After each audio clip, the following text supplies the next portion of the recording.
Hello again, and as always it's great to be with you. And today we're going to be talking about HR, human resources. Okay, now if you're a company of any size, that covers an enormous range of potential topics that we could talk about. So I'm not going to talk about all of them. We simply don't have time. But following on from last week's little video post, if you caught that one, following on from there, I'd like to sort of get back into a little bit of the human resources responsibility and talk a little bit about the function of HR and how maybe we can do two things. One, get rid of some of the burden that human resources departments carry around the world, and also look at what can make a real positive difference for the practice of HR and how it can raise the performance of everyone in the company. So here goes. And by the way, let me say first of all that I have an enormous empathy for those people that work in the HR department. Because when things go wrong in the company, not always, but on many occasions, HR comes into play. You know, what went wrong with HR? HR have got to get in and fix that problem. This is an HR issue. It's seeping into our culture. HR have got to nail this. When things go wrong, HR typically gets pulled in to the picture on many occasions. When things go right, it was a great effort by the sales team. They really pulled that deal in. It was great of the manufacturing team. They got them together and they delivered the product. It was a great win for our customer services team. HR rarely get pulled into the picture when things go right. So first of all, from the heart, I have enormous respect for those that do work in the HR function. So first of all, I'd really like to have a look at how the human resources function gets established. And normally it is one of the last sort of departments or teams or functions to get formed in many organizations. And if you've been working in a startup or a young company, HR, not always, but sometimes it begins as the default responsibility of the senior administrator in the company, or the CEO's executive assistant or personal assistant. It becomes their default role in the company.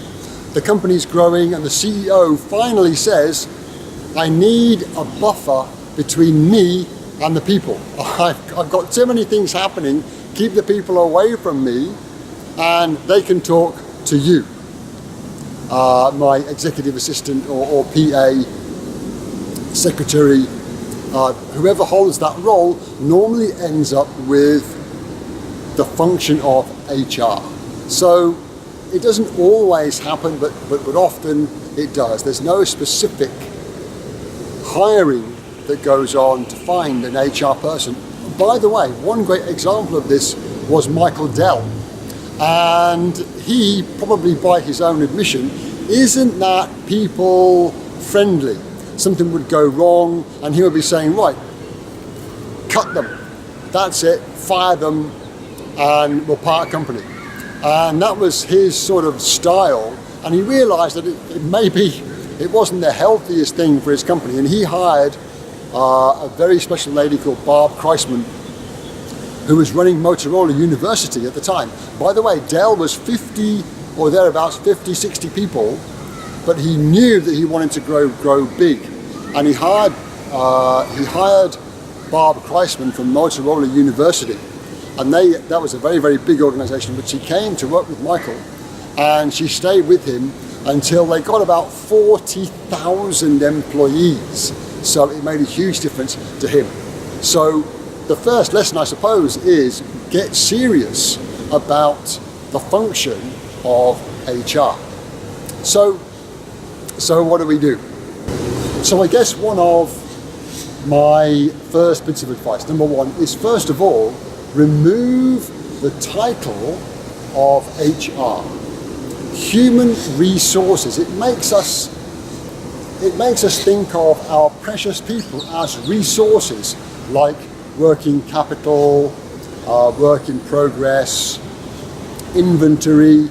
They're resources to manipulate and hire and fire. I know that's not how we look at our human resources, but if we call them that, it maybe encourages us to think of them as simple working resources of the company, when they are in fact the most important resource. So, what I highly recommend is that you pick a different title for that function. And there are many possibilities, but I like the employee experience manager. Whatever you like to call it, I'd encourage you to think of a different functional name than HR. So that's probably the first thing, because it is the experience that we have while working for a company that really determines whether we're going to stick around for more things later on or look for something new elsewhere. So that's number one. So next, let's look at some of those functions or those elements of the HR department, and they start out somewhere or something like this. They aren't the same for all companies, but typically here is a sort of a random list. First of all, we've got more people in there. We should have some sort of a hiring and firing policy document that tells us how we hire and fire and how we discipline people. Oh, we need an appraisal format for how we do our yearly, 6-monthly or quarterly people appraisals. By law, in some countries, when you get above, say, 50 people, you need a company handbook by law. Okay, how do we get the handbook? Often, but not always, we download something from a similar industry, replace the names and functions, and that becomes our handbook. What else do we have? We have our celebrations on, let's say, a 6-monthly or yearly basis. We should give out some awards for these. So how do we recognize people for their contributions? What sort of awards do we give out, and to whom? And then maybe we have the dreaded, in some companies, the dreaded newsletter. You know, who's going to publish the newsletter? What goes into that? And often that gets outsourced to an executive that didn't get behind the door fast enough, and the finger was pointed at that person to do the newsletter. So all of these elements kind of grow into an HR function.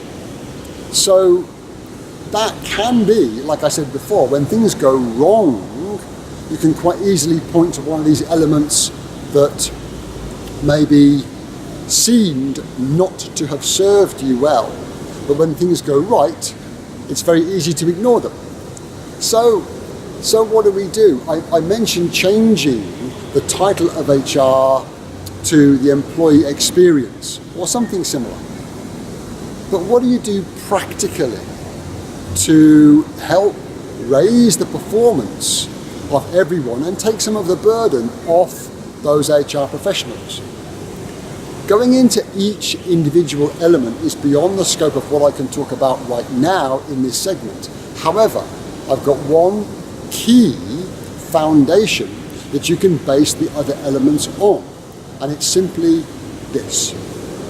Take your core values, your core purpose, and your core competencies, and base all of the other elements of the employee experience function around those 3 key core elements: the values, the purpose, and the core competencies of the organization. So when you come to appraisals, when you come to hiring and firing, maybe, when you come to awards, use those as the foundation, the touchstone on which you build everything else.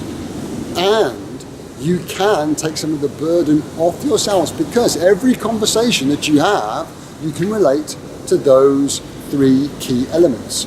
If somebody has misbehaved or has brought the name of the company down, it becomes a conversation about the core values. What value did we not uphold and stick to in this behavior? And tie it back to something that's been agreed by the company as your core, and then it becomes a conversation about the values, not so much about the person and how they individually have behaved. It takes some of the burden off you, because you've always got those touchstones to rely on.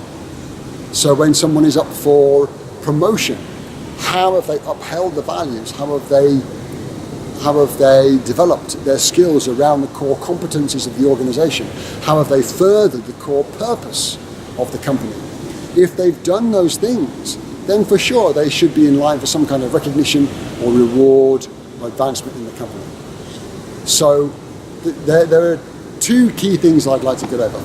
First of all, I have utmost respect for those that work in this very difficult function, because let's face it, when you're dealing with people, they are the most complicated element of any organization, whether it's a social club, a sporting team, or a company or enterprise. The people are always the most complex element. So I have a great deal of empathy. That's number 1. Okay, number 2, the title. Try and get away from thinking of people as resources. Manage their experience in the company, and you'll do a lot better in raising their performance. Lastly, number 3, think about those 3 key elements. The core purpose of the company, what's it there for? The values, how you do the work. The core competencies, what makes the company best at delivering for its clients. And base all the other elements of the employee experience function around those 3. It'll make life easier, you'll raise performance, and you'll have more fun. Hey, I really hope that made sense, and I'll look forward to sharing with you again soon. Don't forget to like and subscribe, and we'll make sure that you stay informed of more posts when they become available. Take care, and I'll talk to you soon.